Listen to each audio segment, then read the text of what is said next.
Hi, Nick Brine. Thanks very much for talking to me. It's all right. You're welcome. My channel's more on the Stone Roses than James Hargreaves, more Oasis, as you know. Yeah. I know you've been on that. But so in that vein, I mean, you started quite young at Rockfield, didn't you? Yep. 16. 16, yeah. Came in for an interview. I had my last GCSE on the Friday, and then came for the interview after that. Wow, first job. And then started here on the Monday. Kingsley, the owner, interviewed me. I didn't say a word at the interview. He knew my parents. My dad was a taxi driver. He used to drive like Robert Plant around and all the bands around and pick them up in the early hours. So he knew my dad, and he just talked at me for 40 minutes, telling me how shit the music business was. Go to university, become an architect. Don't get in the music business. And he said, if you still want to do it when you get home, then give me a ring. So by the time I got home, I decided. Yeah. I wanted to do it and give it a go. I didn't plan, it just happened by accident. My plan was to go to sixth form, then to university. But I mean, I was already into recording and music. Yeah. And yeah, so literally finished my last exam on the Friday, had my paper round Saturday, my Sunday job in a little DIY store on the Sunday. Yeah. And then started here the Monday. That was wow, it. what first? 16. Best first job. Better than mine at Argos. Right. Definitely worth it, wasn't it? Yeah. So that must have been about 93, is that right? 92, Yeah. 93? Yeah. Yeah. In June. So getting straight into it, that's about the time the Roses were there. Yeah, so my first session was with Andy Wallace, who just speaks Nevermind. Yes. He was producing Sepultura, Yeah. kind of Brazilian thrash metal band. Yeah. No, Amazing guy. So I was thrown straight into kind of a mental session with a big producer, and Simon Dawson was the engineer. house engineer at the time. House engineer, so he was on that session. So yeah, it was just kind of looking after those guys really for the first month. And Kingsley's wife said, "Oh, we've got one of our favourites coming back in. It's the Stone Roses." Yeah. And Simon said he'd like you to come on the session as his assistant. Wow. And she said, yeah, they're booked in for 6 weeks. And I said, oh, that's a long time, 6 weeks. So I went on to that session, and we were there for 14 months. Yeah, 14 months. A long time, isn't it? Yeah, but brilliant. They'd been here. They'd been here. Yeah, they've been here before. Yeah. Certainly on the One Love. Yes. I think they recorded, didn't they? Over at the Quadrangle. Yeah, the Quadrangle, yeah. And I think before that maybe with John Leckie. Yes. In the first album. Yeah, they did bits here then. Okay. Yeah, so they knew them here, and they were all excited they were coming in. I was a fan of the band anyway. And it was great that I got to work with Simon again. But it was great for me because it was 14 months and there was hardly any work being done. I had all that time for Simon to mentor me and teach me and tell me which manuals to read, and he went through absolutely everything with me, all the equipment. And then he'd let me bring my band. There was a band called Blue at the time, and he said, on the weekends when they're not here, bring your band in. Yeah. So we'd come in, use all the Roses gear that was set up, and Simon would just say, look, the only way you can learn this quick is to actually do it. Yeah. They didn't have a problem with me. Like using their amps and... No one had a problem. So I'd come in regularly. My band had been here, all Roses fans as well, using their gear. Wow. But it fast-tracked me because I got to learn how to engineer pretty quick in this room. So then a few months later, in between some of the gaps, there was bands coming in, I was engineering. Those sessions that you've spoken about, that you would have taught you how to mic things up, what mics do what. Yeah. And there was so much spare time that he could just take the time to go over everything with me. I mean, I knew how to record. I was recording at home and rehearsals with 4 tracks and 8 tracks. But getting to know this studio, and we were on tapes, so it became a really good tape op, and it was all analog gear. And Simon's an amazing engineer. So getting taught by him, and of course, then eventually he became the producer. By which time I was able to engineer, so I got to do a lot more on the sessions because it was just me and Simon, like for the last few months. So that's right. Yeah. So kind of elevated up the chain very quickly, really. Speaking of that, I mean, there were 3 producers on that record, weren't there? Yeah. You didn't see much of John Leckie. No, on the first day for John Leckie. Yeah. Met him one day, literally. But that was the first time I'd met him as a kid. And, just the first day. And then Paul Schroeder came in. Yeah. Who was great. He was great with me as well because I was just this young kid. Was he being an engineer on the sessions with Simon? Or? Yeah. And they were working together. And then it became Simon at the end there. Yeah. For the last few months. Luckily got to work with John Nicky lots of times here over the Oh, years right. when he came back, and he did a little bit with my band as well. And, Oh, that's amazing, isn't it? Yeah. He's a legendary sort of producer. Yeah. Done so much, hasn't he? yeah, amazing. Okay, so Paul took over and he had Simon as the main engineer, and then you're the assistant engineer. Yes. And these Stone Roses sessions are the Yeah. biggest, pretty much the biggest sort of brick band at the time, weren't Yeah, they? yeah, one of the most important. Yeah, bands, yeah, exactly. yeah. Led the way, didn't they? So that must have been so interesting to do. And so you were sitting in on sessions, were you? Yeah, I was here. I didn't have to stay in the night, but most nights I would stay. Yeah. Would they go overnight or? No, they'd work till late. But Really late, yeah, sometimes through the night. And some days there was a lot going on. Some days I'd come in and just Reni would be practicing. I'd sit in there and watch him rehearse. I'd say, "Can I sit in the corner?" And the man was phenomenal. It's a pretty good I morning just- at sitting in watching Reni Yeah, rock. because there was nothing else going on. We either played football or Oh, yeah. kind of went into town. Yeah. Went to the pub. But yeah, getting to watch Reni rehearse. Yeah, as a young kid. Phenomenal drummer, wasn't he? Amazing. I used to sit there thinking, "Where's the other guy?" It's like sounds like there's two drummers. Well, I heard sometimes the John and whoever would do loops on equipment, and Yeah. Reni would sometimes drum along to those. Is that Yeah. something you remember? Yeah, I or- remember some loops going on, him drumming along to them. Yeah. And but instead of going along with that, he would add to it. Yes. You know? Yeah. Yeah. I mean, and it was an eye opener for me getting, working with those guys. I didn't really know how you made albums. The flow of it is obviously a bit Right. different because it was so long. It's 14 months, but Yeah. um, But they were trying to get a live feel for that album, yeah, and tracks like Daybreak and Good Times. yeah, they're were playing like that. live. Yeah. And like you say, it was 14 months. They must have jammed out quite a lot of those tracks Some nights over they that play- time. yeah. Because I think they had most of that stuff written beforehand. Yeah. They came in and jammed it out. Jammed didn't out, they? yeah. They'd go through the night and sometimes just jam in. They'd go off on one and do something else. Yeah. Yeah, just getting to watch them when they were really on it. Yeah. It's just amazing. And there's different versions of songs that we did several versions of Love Spreads, different Yeah. styles. It was quite different than the first version, wasn't it? Yeah. I think. Yeah, Yeah. more Delta Blues, and then there was like an acoustic version, and then there was obviously the version that ended up Yeah. the record. Oh, amazing. So I mean, everyone sort of talks about John Squire's overdubs on that album, but actually, it probably wasn't that much because I mean, Daybreak was quite live. Yeah. The backing track was. Yeah. So I think he probably just added bits on. Just but added little bits, yeah, fixed little bits. Yeah. He just. There's makes not you loads of layers on a lot of those songs. No. There's no. the riff, and that's kind of it. It's quite mad to think they wanted a live feel, but yeah, 14 months. Yeah. You know, when they're Yeah. already written, it's like, what were they doing? Yeah. Well, Well, playing football, a lot of the time. Yeah, a huge And, advance from Geffen. Yeah, Probably it'd be didn't- like Friday afternoon, and Simon would say, John's going to do a guitar on Tuesday." We'd gear up for Tuesday, then get ready, have the weekend, and then Yeah, do the guitar the next Tuesday. took their time. Yeah, yeah. And you got some credits on that album, didn't you? You Yes. played on one. I got the assistant engineer credit and the playing tambourine. I played. It started off. They just wanted. I think Ian was doing the tambourine, and then they were like, "We'll try and capture the vocal live." So Ian couldn't play the tambourine, but while he was getting the vocal, because it'd be all over the vocal mic. Yeah. So me being the spare part in the room at the time, it's like, I could play tambourine. So I went in the far booth down the end. Ian was in where we got the bass amp now. He was in that room. Reni's in the drum room. John's in the middle. Manny, and I'm in the guitar booth where your guitars were. Yeah. And I'm in there with this tambourine. They just said without the tambourine there, it didn't quite feel right. Yeah. With Ian not doing the tambourine, so I took over tambourine duties, and we played hours. All night, I'm just in there as a 16-year-old kid just playing the tambourine, getting into it. And it was just going on for watching hours. Ian. I can only see Ian from that booth. I can't see any of the others. Right.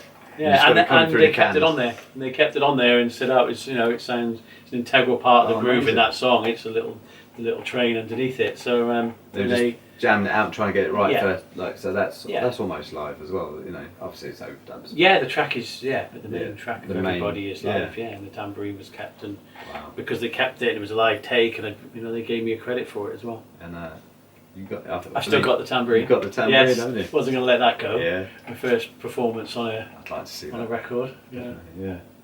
Wow. Didn't get any money for it though, apart from No. Yeah, now and again. That's some PPL. Couple of pence come through. PPL, yeah. Oh, very nice. Yeah. Cool. So is there anything you particularly remember about group members like Manny at the time? I mean, love Manny, and Yeah. Manny's got an affiliation with Monmouth, so we get to see him now and again. He's got family here. Yeah, he's got family here, yeah. Amazing guy, amazing bass player. Yeah, spent a lot of time with him because he really kind of integrated it with the locals. You know, he met a girl in Monmouth, and they kind of got together, and then he had a kid, and he had loads of amazing friends in the town because they were here for so long, and he's still friends with a lot of them now. Yeah, and obviously I knew everybody in town, so I'd kind of go with him, and a great circle of friends.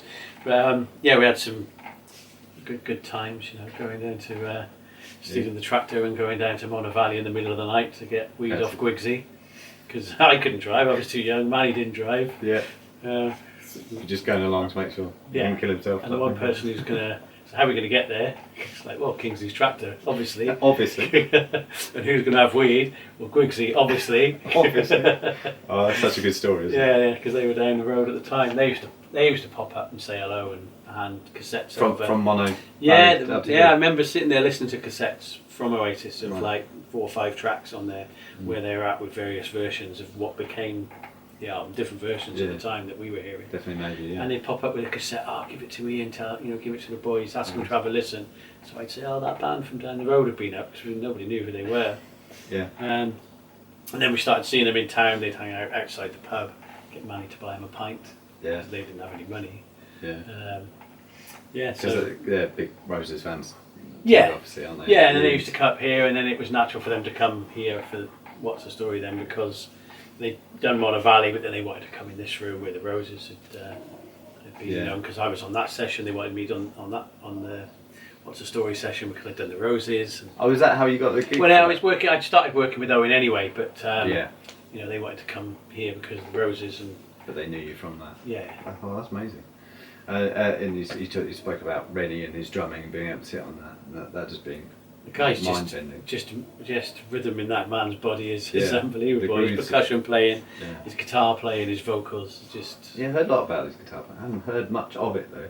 No, Do he you know? he doesn't play on. Yeah, it's a on shame, anything. isn't it? But yeah, great guitar player. He's just a rhythm machine, you know. He's just Yeah. got his groove and his soul, and his voice is great as well.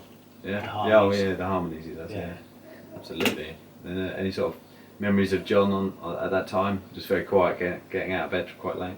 Yeah, he was a bit quiet, kept himself to himself more than the others. You know, Ian and Reni were in here a lot at night. Manny was in town a lot. John was kind of going back and forth a lot more. Yeah. But yeah, I've never. What a talent! I mean, watching him play guitar and that guitar sound as Unbelievable, well. yeah. And getting to play his Les Paul as well. Yeah. Um, You played it.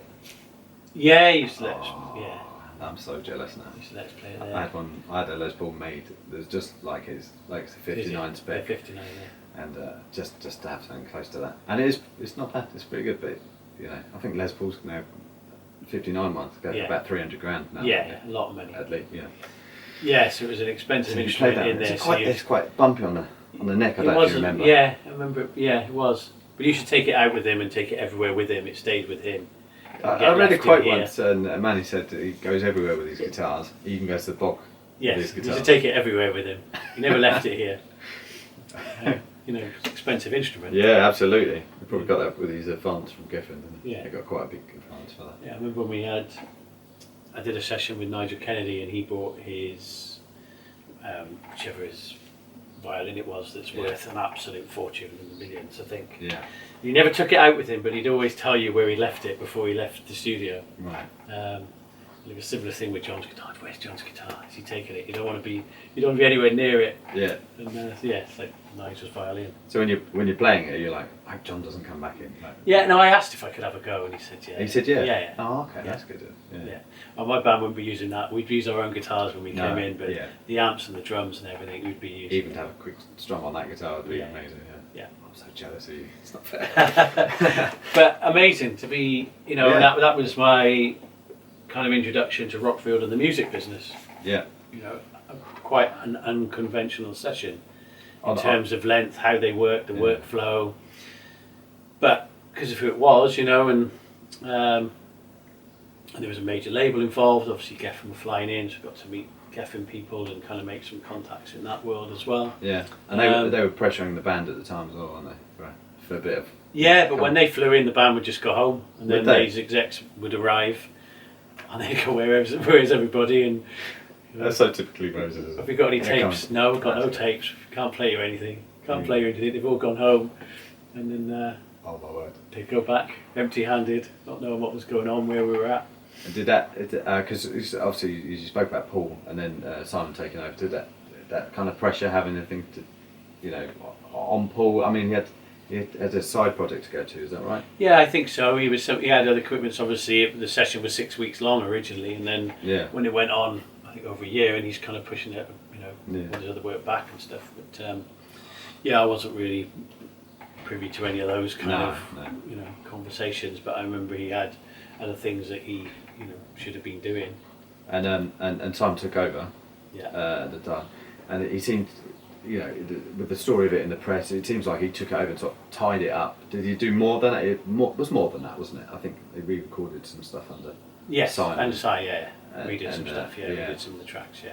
Yeah. But Paul was great as well. He was a great editor on the tape machines, and he really took his time to show me how to edit and how producers kind of liked everything set up and stuff. You know, he really took the time. Yeah, I guess there's that element now, isn't there, that you don't really have to do anymore with the splicing tapes. Yeah, I still come in and do some for sessions. Some people want to go on. Yeah, to tape. And they get Nick in because he knows how to. You know, recording the tape is different.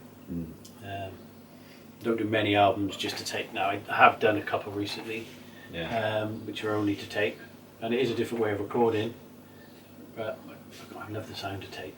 Is it one of those things? You feel like there is a different sound?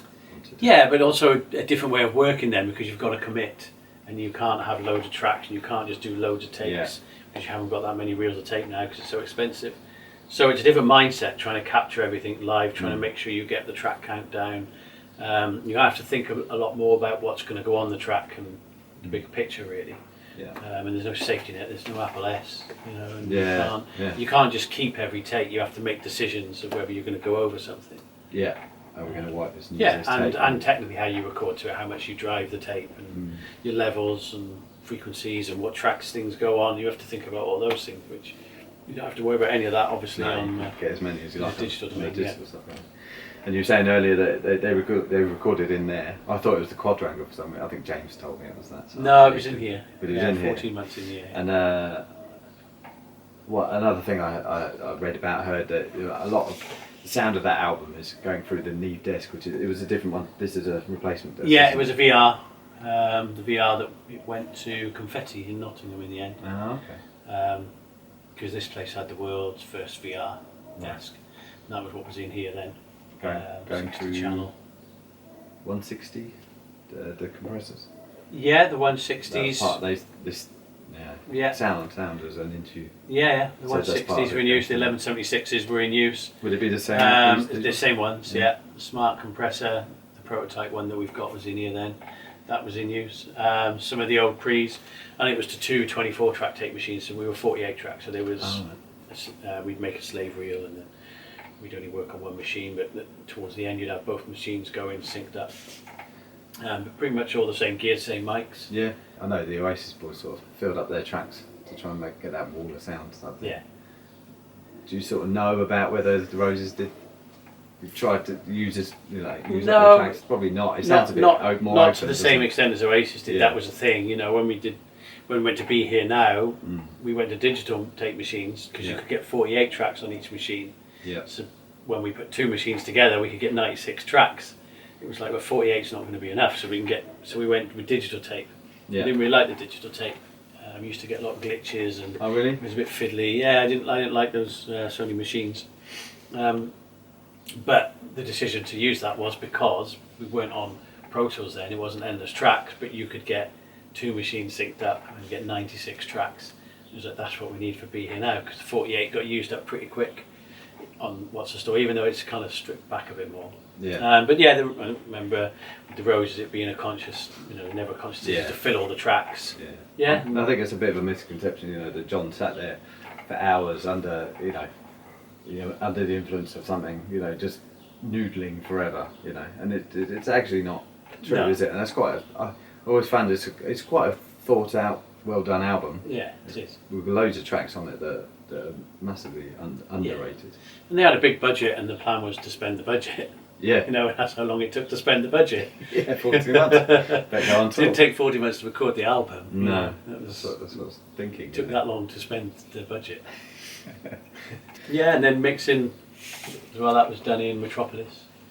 I got to go up and... Where's that, sorry? In Metropolis in London. Oh, right. Bill Price was mixing it.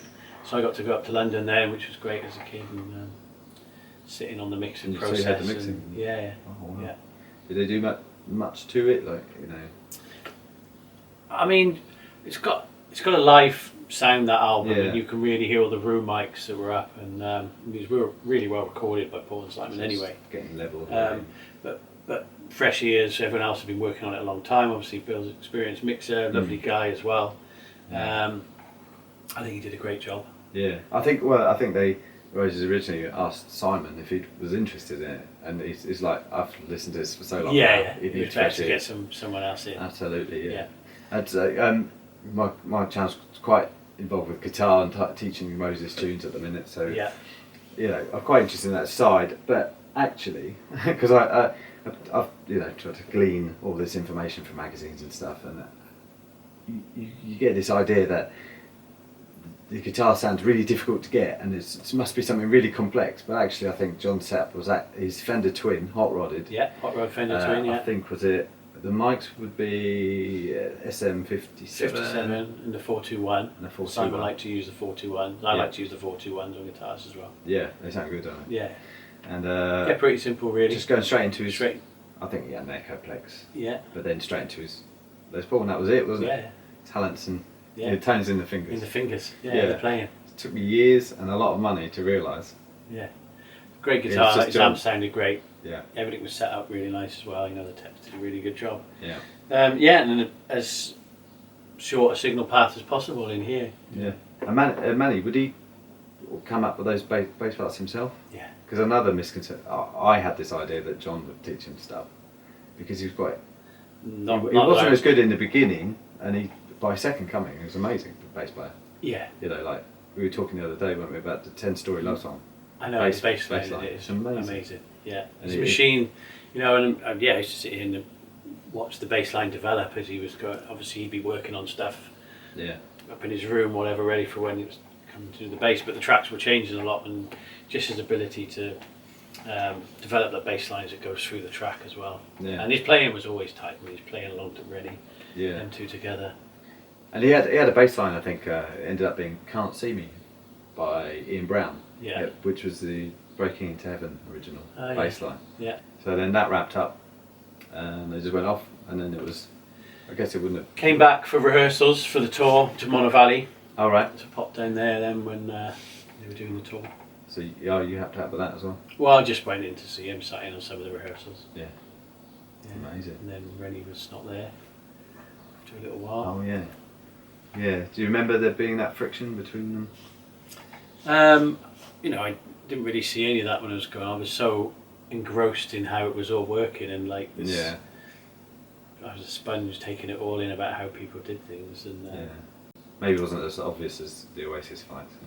Oh no! Cricket bats out, It out wasn't in the it. field. No. Oh, that's really interesting. I mean, that's one of the main things I wanted to speak to you about. Yeah. Because that period of history, you don't hear many people talking about the recording of Second Coming and people who were actually there and on the record. So. Yeah, I mean, it was quite a close session. There was not many hangers on or people coming and going really. So it was just the band and Paul and Simon and me pretty much the whole time. Because when Oasis were here, there was quite a lot of press intrusion, wasn't there? Probably quite a lot of fans came. Yeah, and visitors, people would come in and visit, and there'd be a few parties and things like that. Yeah. When we were working, there wasn't anyone else in the room on that record either, really. Yeah. But with the Roses, it was different. It was quieter. Yeah, quite close. Obviously, Steve Hadge was around all the time. Another important part of that whole process. Amazing guy. Yeah. So he was around quite a bit, but not many others.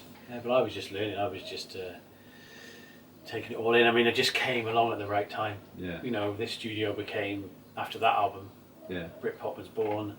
Yeah. And every kind of Manchester band, every Britpop band came in here. Yeah. And I just happened to start at the start of that. That's it.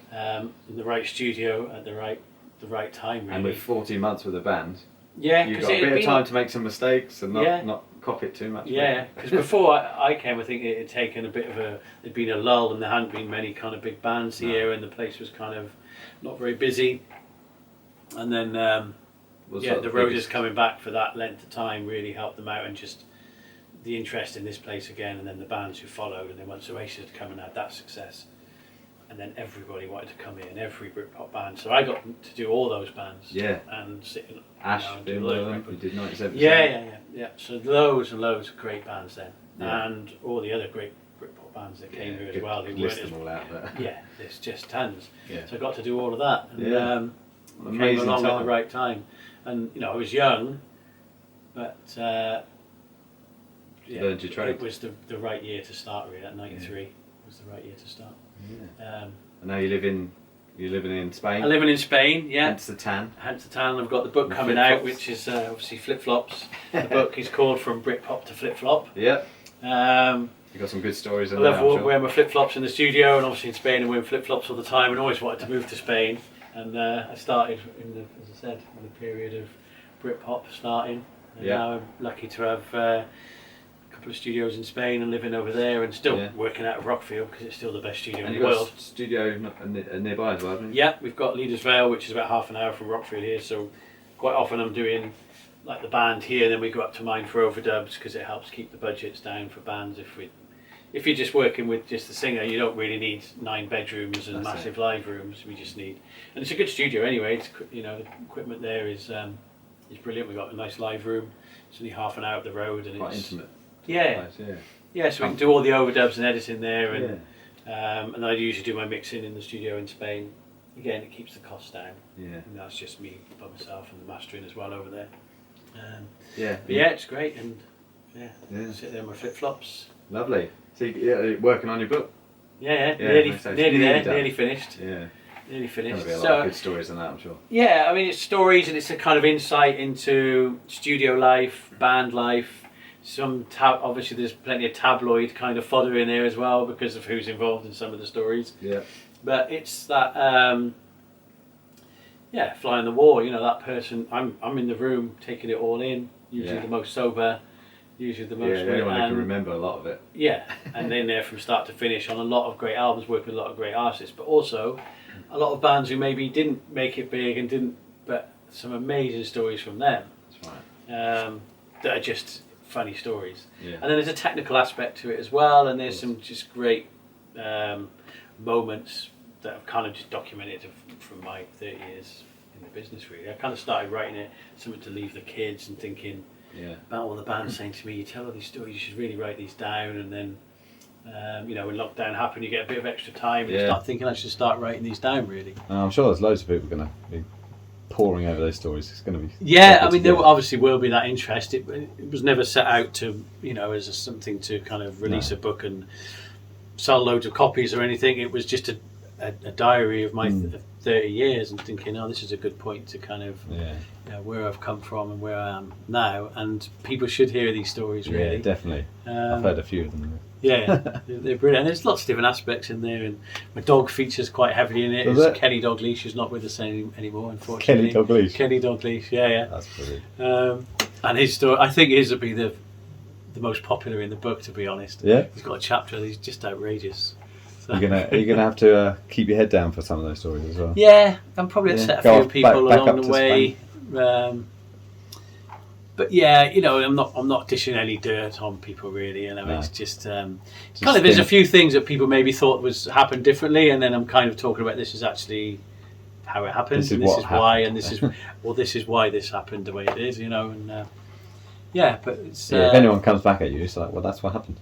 Yeah, it's not hearsay. It's everything in there is. Yeah. I was physically there in the room. It's like you got quite a lot of notes. It's not stuff. Somebody said that it was. Yeah. The notes and the research, and I've done a lot of research into the books and just getting everything kind of right. So the stories of names of places and yeah, things like that, yeah. Yeah, but there's everyone in it. Michael Jackson's, Bruce Springsteen, obviously Oasis, Arctic Monkeys. Could have picked some bigger bands to work with. I mean, I know. I thought if I start, with the small ones, and I can work up to the bigger ones after that, can't Brilliant. I? That's for the second book. All right, well, that's brilliant. Thanks very much for speaking to me. You're welcome. It's been, Yeah, it's been great. very informative. Great working with you as well, on James's Yeah, been good. records. So So, good fun, isn't it? yeah, thanks so much. You're welcome. Brilliant. Nice one. Cheers, mate.